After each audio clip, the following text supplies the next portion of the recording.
Welcome back to Verity's Kitchen.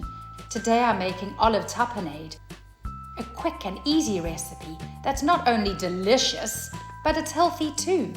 Olives are full of antioxidants and can help prevent heart disease. So, let's get started. First of all, drain 1 medium-sized bottle of pitted olives and pop them into your blender. Add 1 tablespoon of capers. Next, add 6 tablespoons of olive oil. Then the juice of 1 lemon. And blend until smooth.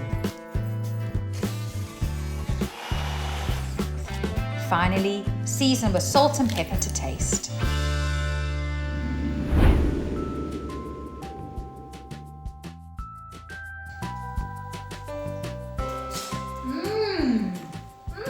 Delicious! Don't forget to subscribe to Verity's Kitchen for more tasty treats.